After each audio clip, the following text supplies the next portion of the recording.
2, 1.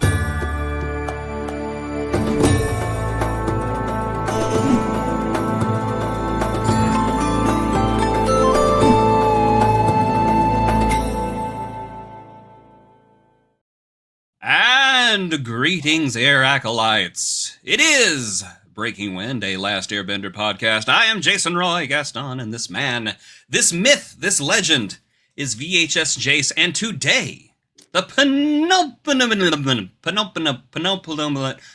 penultimate episode. I tried to sound intelligent, and I completely failed. Penultimate, there we go, episode of Season 2 of The Legend of Korra.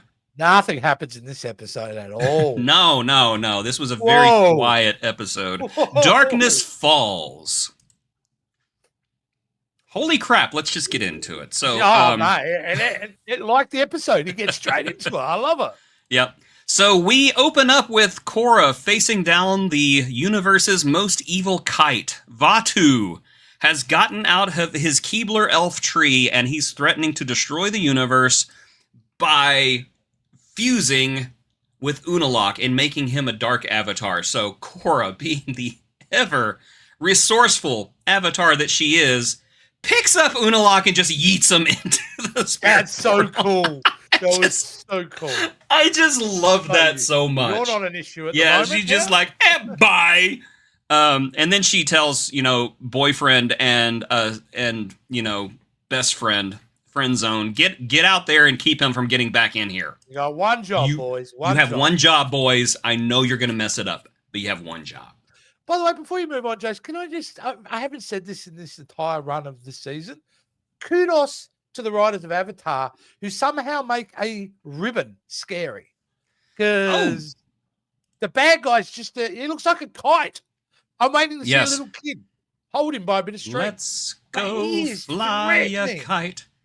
Scary and so full of fright. It shouldn't have worked. It shouldn't have worked, but it works really well. And in the world. Okay, no more singing until I decide to do it again. But yeah, Vaatu. I really like Vaatu's design, and I can't remember the good spirit's name. It'll come to me in a second. But I like both spirits' design. I like how they make them weird. I like how they don't give them a face. They're weird. Yeah. They are spirits, and they're not just like, 2 legs, 2 arms, and a head. It's something weird and different. I appreciate that. Alec Guinness walking in glowing blue. It's actual. So you wish to fuse with an avatar, do you? I am a spirit, but I still need to sit down on this log. Oh yes, I'm tired. I'm a tired spirit. Let's pick up with let's pick up with Aang's kids. I cannot believe I've never made this connection before, and I know the second I say this, somebody's going to say, "Well, duh." What's that? Aang's kids is the first team Avatar. We have the Airbender, the Waterbender, and the Non-Bender. Oh yeah, they're the original team Avatar, and I'm just thinking, why did I never notice that before? Well, I'll make the excuse I didn't notice it because I'm stupid, but I don't know what your excuse is. And then if you add Lin in there, you got your Earthbender, you got Toph. Yeah. And I'm not going to say anything further about another member that gets added to the Geezer Patrol, but yeah, it happens. But yeah, I've never made that connection before that Aang's kids mirror the first version of Team Avatar, and I love that. I think it's great. But anyway, Boomy, Kaya, and Tenzin are in the spirit world, and they're looking for Jinora, and they're having absolutely no luck, and they're squabbling, as siblings often do. Mm-hmm. And then they make a spirit angry at them, and they run away. Run away! Run away! And that's really all there is to that scene. It's an amusing scene. It really is. They tried to get the Super Mario star, and it ended up being a scary spider. I like watching these three bounce off of each other. They're an amusing sibling group. I can't think of any other animated show I've watched in recent times where middle-aged characters get a lot of action and a lot of stuff to do. It's actually quite rare.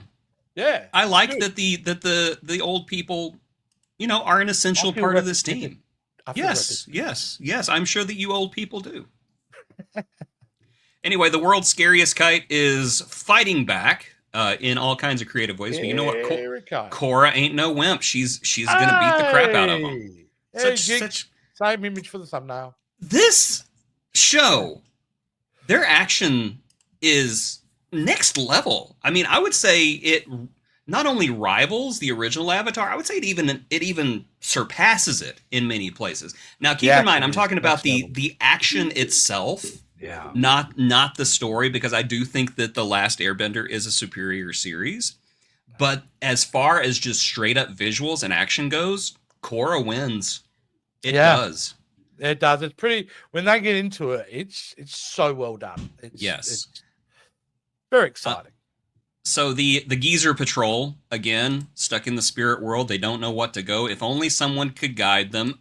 Hey, you remember him? Hey. Iroh shows up, and if I'm not mistaken, he's with the wolf that was feeding the library owl the bad information. Yeah. So I think that Iroh told this wolf, give the owl bad information. Make him look foolish. Wouldn't it be hilarious? It would be the funniest thing ever. Spy. We have trained him wrong. As a joke. But yeah, I love anytime Iroh shows up. You want to talk Obi-Wan Kenobi? My gosh. There's a bit of world building this moment too, because we as an audience discovered that he in fact was involved in their lives. Yes, and I actually put a timeline together in my head. Yep. Iroh and Aang would have passed away around the same time because it's about 20 years ago. Yeah. So I don't know if Aang would have gone first or if Iroh went first, but the fact that Iroh might have held baby Korra at one point that kind of brings new meaning to whenever he first meets her and smiles and says, "Hello, Korra."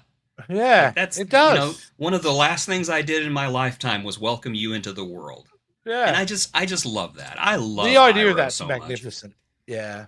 Yes, I love Iroh so much, and just seeing him included here was just, it was a treat. And they did it more, it was more than just nostalgia. It was more than just, oh, hey, look at this. You remember this guy? He's played an essential part, and he's a part of the team, and I like that.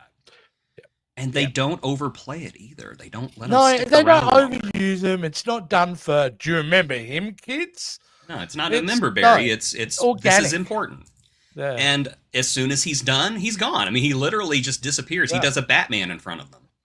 Yep. But he leaves enough clues to where Tenzin realizes where Jinora is. Oh, incidentally, the mushroom guy was great. Oh. Yeah. I have no idea why they put that in there, but I'm so glad they did. It was hilarious. No, I didn't. I didn't hear anything. Did you? Also, I love the fact that right after this scene, we get a scene of Korra using Iroh's dragon breath to escape. Yes. I thought that would. I don't know. I never caught that before. But she straight up dragon breaths Vaatu. Yeah. And she seems to be getting the upper hand. She does. Clearly at this point. She is about to imprison this evil kite in the Keebler elf tree again. Get in there and make me some cookies. Yep. You are now my slave. Get in there and make some cookies. EL fudge. Get them done. So close. I'm gonna get into some soapbox stuff here in just a minute. Yeah. But before we do, let's get back with our boys. Because I blame Star-Lord, by the way, why it didn't go into the. That's what I felt like. So Mako and Bolin are involved in what I think is a very tense scene, and I think not showing where Unalaq is during the scene, having him attack from the trees, was it was tense, and it built that tension, and it all comes to a head when. Yeah. I don't know how this show can be so tense and dramatic and still make me laugh. Oh, we're coming up to the plot twist. This blew me away, this bit coming up. Eska shows up. Hello, lover. And, of course, that leads to our curse screenshot of the week. Yes. But you know what, buddy? I feel you. But between Eska, Deska, and Unalaq, the duo are taken out. And Unalaq is going to go and re-enter the spirit world and claim what he thinks is his. Yeah. Now we're gonna go join the Geezer Patrol because to get to where Janora is, they gotta piss off the spider spirit again. And they do, and they're taken prisoner by the spider spirit. And I threw in this screenshot just because it makes me laugh. Yeah, like the boys are really annoyed, and she's just like, "Oh, I'm just so over them." Yeah, well, of course I don't know if she's more annoyed at her brothers or the situation she's in. I think it's just a little of column A and a little of column B. But in any case, the spider scorpion spirit throws them into what is basically the spirit world prison. It is the mists of forgotten memories. And I know I probably just butchered. Love this idea of this. Yeah, and we'll get back to that here in just a minute. Mm-hmm. So back in the spirit world, Korra, well, we never left the spirit world. I don't know what I'm saying. Korra is about to shove Vaatu right up that tree's hoo-ha, and that's whenever Unalaq shows up and like a punk hits her from behind and keeps her from performing that particular maneuver. Howard, what can I say? He sucks. He sucks so bad. He does. He's a great villain, but he sucks. Yeah, that's what makes him a great villain. Yeah, you just want to really slap him. Well, there's nothing about him that's likable at all. So no, he's just a complete creep. He's one of those people who would like stand outside of like a football game after hours watching the cheerleaders leave the field going, "Yeah, girls did good today. You grew up nice." That's Unalaq right there. That's what I love. That's what I like about high school girls. We're getting older and the girls keep staying the same. Yeah, creep. Hey, do you not lock into Dazed and Confused character? I love the show.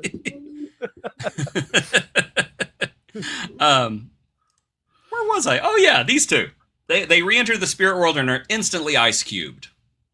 Yes. We'll come back to that later. However, Unalaq and Vaatu are able to successfully merge. Oh my God, Dragon Ball Z. All right. Oh yeah. And very now we have a dark avatar, the anti-avatar, the Ratava. I think that's how you say avatar backwards. And mind you, whoever animated this, that merging did not look fun.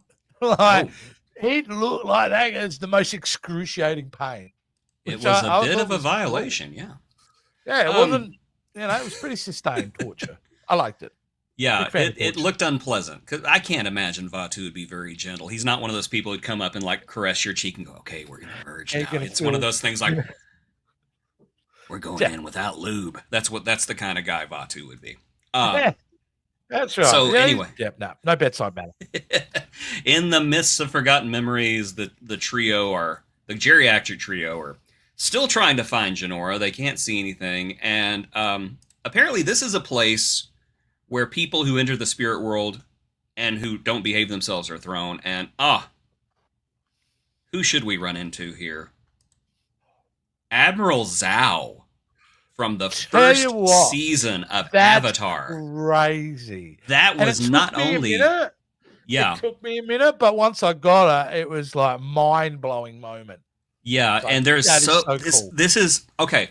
Arguably, this is a member berry scene, but again, it serves to explain what this place is for. And the fact that he comes and he's in the background going, "I am the Moon Slayer. I am the Great Zhao. I am the Moon Slayer." Yeah. He's crazed, and then he sees Tenzin, and he's like, "You've gotten older, but I know who you are." I love that because this guy has been in these mists for, my goodness, 60 years. Yeah, generations. He has been in here, so he's crazy. That's why it served the purpose, because it helped explain to you what happens in this, And he was the perfect character to go, "Oh no, man, you don't age, you are just in the spirit world stuck." It's forever. It's like, and to me, it raises the stakes. I mean, it's just like this is a fate worse than death. I mean, I would rather die out of here. Yeah, I'd rather die than just like be lost in this place going crazy. Yeah. However, the geriatric trio starts going crazy because at first Kaya doesn't remember who her brother is. Yeah. Who are you? I can't be tied down. I don't know who you are. Yeah. And then while Tenzin is trying to hold on to her, Boomy goes crazy with, I guess, old war memories or something because he thinks people are coming for him.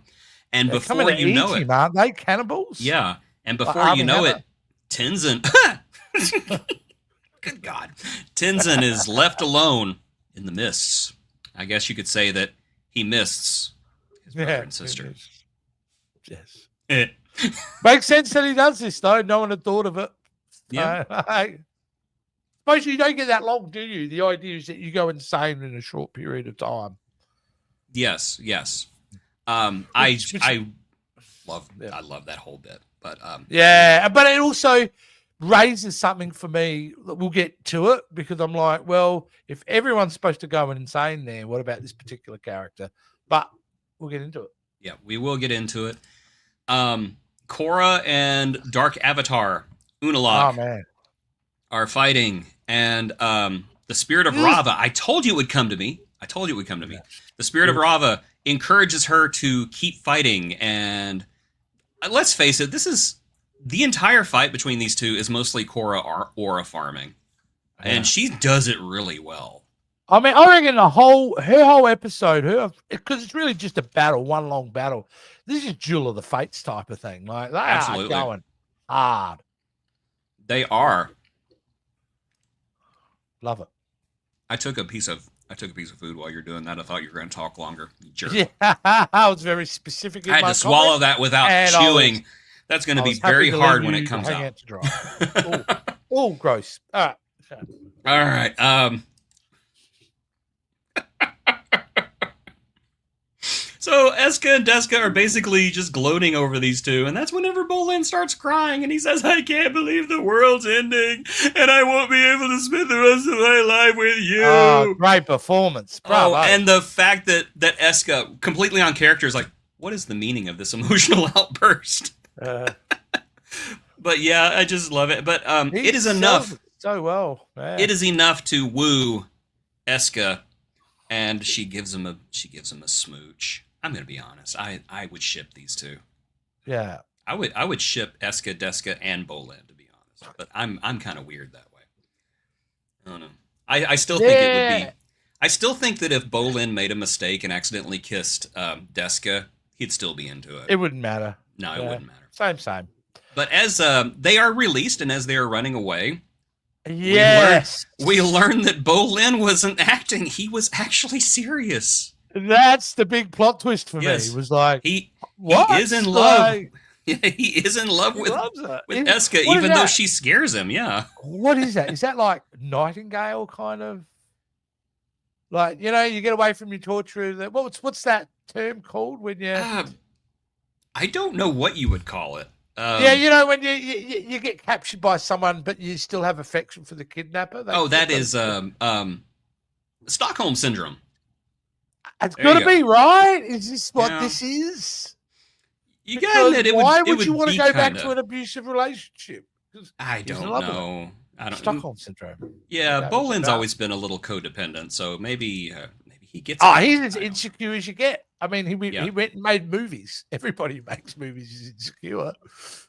All right, so getting back to the fight, Korra and Unalaq are just engaged in this horrible battle. Oh, they're in it. It's like watching Rowdy Piper and Keith David, isn't it? Yeah, David pretty Keith, much. sorry. Yeah, pretty much. Oof, they live fight. Yep. It's sustained and brutal. I've come here to kick ass and chew bubblegum, and we don't have bubblegum in this universe. But great fights. The brutality is that Raava forcefully enters Korra's body. Vaatu forcibly enters Korra's body and pulls Raava out. Oh yeah, that's quite. And that's terrifying. I'm sorry. That is terrifying. This whole moment is not cool. It really is. Not cool. Okay. Okay. Tenzin, in the meantime, is starting to feel the effects of the mist of forgotten minds. He's gone loco. He's going a little bit crazy because he's trying to remember who he is. And he keeps saying, "I am the son of Aang. I am the son of Aang." And I guess he said his name 3 times because Aang appears. I love it anytime Aang shows up. Like Aang became Like he's like the Brad Pitt of that place, right? Look how Oh yeah. good looking Aang is. Oh yeah. Like And I'm guessing he's this hot is to around. trot, that dude. I'm guessing this is around the end of Aang's life right here, is what he looked like. And Yeah, I and gotta he, say, he ages well. He oh ages yeah, well. he's Aang, good job, good job. Good job. But he, Okay. You reminded me of something earlier though, and it does sadden me. He died young. he did. I think he died at the age of 60, if I'm not mistaken. Super I think young. that's the official. Yeah, super Which duper means- young. But he gives some great advice, and I think this is the only time he ever talks to his son, at least after his death. And he tells them, his son says, I'm not the person you are. I'm not Aang. I'm not the person I need to be." And he goes, "No, you're not. You're Tenzin. You are Tenzin. That's all you need to be. Be Tenzin." Yeah. And so I really think that this is kind of a breakthrough for Tenzin, because we do kind of see him chill out a bit after this in the show.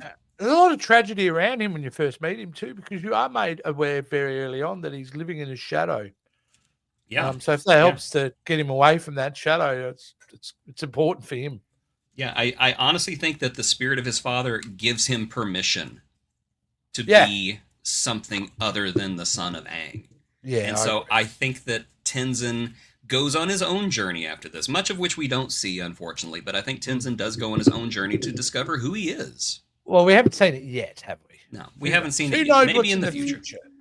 Yeah, who knows? We may come across 160-year-old Tenzin in Seven Havens. It could happen. But in one of the most haunting scenes in Avatar history, Tenzin finds Bumi and Kaya and Jinora and leads them out of the valley, where you see all those people just standing there. Yeah. And the fog just rolls back in. And I remember at first I was like, why is he not doing anything? And then I realized he can't. Yeah. He can't do anything. And the fact that the show does not spell it out, it just shows you that there's absolutely no way he could have saved those people. Yeah. It's haunting. Question: why hasn't Jinora gone insane? She should have gone insane too, right? Well, she was just there catatonic like everyone else, and maybe because she hadn't been there for decades, maybe she was still savable. Yeah, well, she wasn't really walking around. She was like almost passed out. Yeah, she was on her knees, and she was just kind of facing forward, just like all the other people in the valley. So I think that she was on her way, but maybe because she hadn't been in there for so long, maybe she was able to be saved. But she turned it like. But me asking that, I don't want her to have gone insane. That would have been horrific. That would be kind of funny though. You get her out there, Jinora. It's okay. It's Daddy. Daddy, I don't know you. Airbend. She's crazy. She's crazy. Throw her back in the fog. I have too many kids anyway. But you want to know who's beyond saving right now? Poor Raava is just getting thrashed right now. And this is like Passion of the Christ, like whipping. It really is. It really is. They do not like hold back. They don't, and it's brutal. I mean, I think you can actually hear her scream a couple of times, and every time she gets lashed, one of the prior avatars disappears in flames. Yeah, and that continues until Raava freaking dies. They freaking kill Raava. Yeah, so they brutally murder her. Yeah. So the Avatar spirit is dead. Korra is powerless. Vaatu is becoming a kaiju. I know, right? And look, okay, he does look pretty badass. I will say that. Like he really does. He looks really cool, dude. Yeah, he looks really cool. But yeah, he's got a few issues now, even though more than before. Yeah, but that brings us to the end, because that's where we leave it. Korra's powerless. Unalaq is a kaiju. The spirit of the Avatar is dead. And I'm sure the last episode will be nothing but this guy just running around the earth, just killing everyone. Yeah, totally. Because that is the tone this show is going for right now. Well, when you stack this penultimate episode, like the episode before the season finale, this stands up against any of the great ones from any show, as far as I'm concerned. This is the best episode of the season for me so far. just the way they executed it. And I also love it because it reinforces how good the writing was in this show, that I have no concept how the hell they're going to get out of this thing. And that's what you want for the audience, is to go, there's no way I can conceive this going back to the way it should be. But, they will come up with a way, but it's just beautifully written. Great episode. I have to get on a soapbox if you don't mind. And I'm going to direct this to everyone who says that Korra is an incompetent avatar, because, and this is a slight spoiler, so if you want to close your ears, but I think they make it pretty. I think they make it pretty clear what happens in here. But basically, Korra's link to her past lives is severed here, and it's severed forever. She does not get it back, and everyone who wants to hate on Korra points at this and says, yes, this is an example of Korra being a terrible avatar. She loses all of this. She loses her powers, and it's all her fault because she's bad at what she does. I want to back things up a little bit, because I enjoy this show, and I enjoy the character of Korra. And I will even argue that if it had been Aang and not Korra, the exact same thing would have happened. But nobody would be blaming Aang. I will tell you right now, Korra was deceived against her will. She was dragged into this conflict against her will. She was dragged into this fight against her will by someone who was power hungry and wanted what she had. The spirit of Raava was taken out of her against her will.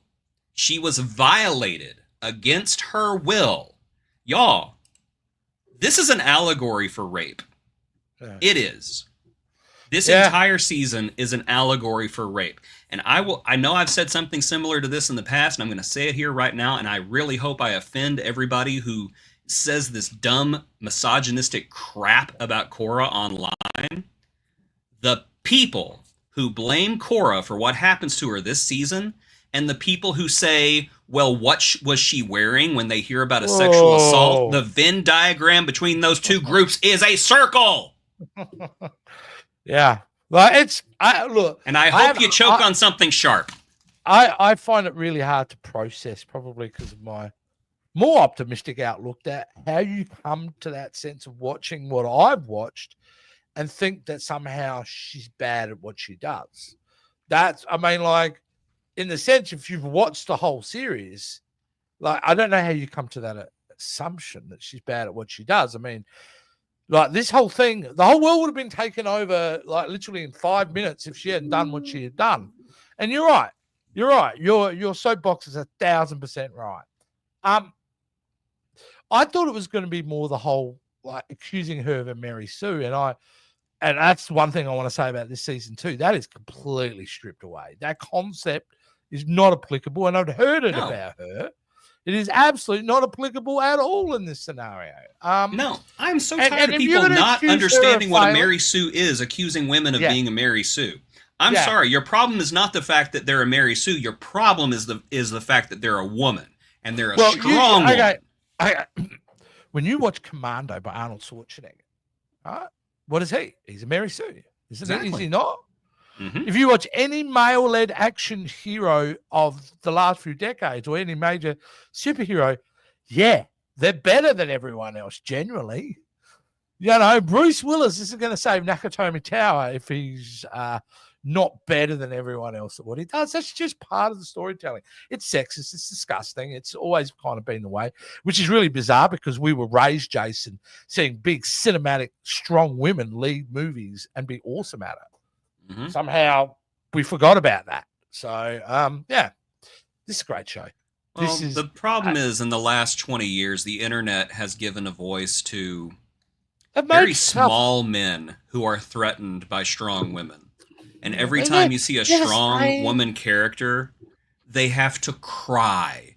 And then they start crying together. And then it sounds like there's a gigantic voice of dissension. But what it is, it's just a bunch of little boys crying because there's a woman. There's a woman. Oh my God, there's a woman. But it's the small minority that are being loud about this. Yeah. That's the problem. We've I given. really hope we get somebody angry in the comments. I want to see you. Look, I'll be honest with you. I think your soapbox is 1,000% right, and I again, mad respect. 10,000%. I just makes me love the writers even more because you're bold enough to do that. So yeah, who cares what they think? You know, at the end of the day. But what sucks is this show got branded a certain way, and I failed to this moment, except for Tron, why the show was so derided. I cannot see it. I was getting sick of Tron, but we that was over. By the time I got really sick of it, that whole games were over. You know, but besides that, again, I'm still struggling to think. I actually wish I could go back in time and ask you, the person who'd watched this in real time, what was your problem with this season? Because I don't think it's the same person I'm talking to now. You seem to have loved it as much as I have. Quite honestly, I think it was just the rampant negativity in the fan base was coloring my perception of the series. And I will say again, I have become so much more appreciative and happy about things since I removed myself from fan bases. Or just saying, well, this is not the opinion of everyone. This is just the opinion of the loudest. And unfortunately, the most offended and the biggest pearl clutchers are always the loudest. Well, you know what they say, Jason. Opinions are like buttholes. Everyone's got one. And they all stink. Yeah. Except mine. Except for mine, yeah. All right, fantastic. Well, wowee. Scented soap. Can I say, I cannot wait to finish this so I can go and watch this final episode of this season. Because, oh boy, I was a little bit annoyed, to be honest with you, and I was more tempted then than I've ever been in this whole podcast to just shoot ahead and watch the next episode. But I stuck to my rule, and I can't wait to see how this finishes.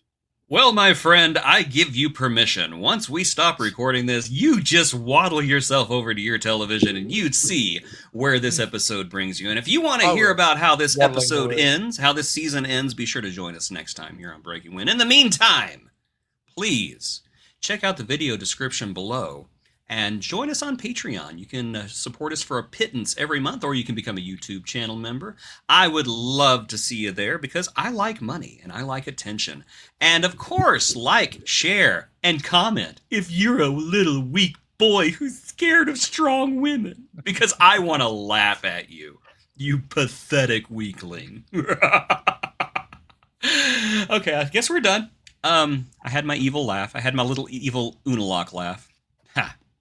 Have a nice day, everyone. Unless you think Korra is weak, in which case, have the day you deserve.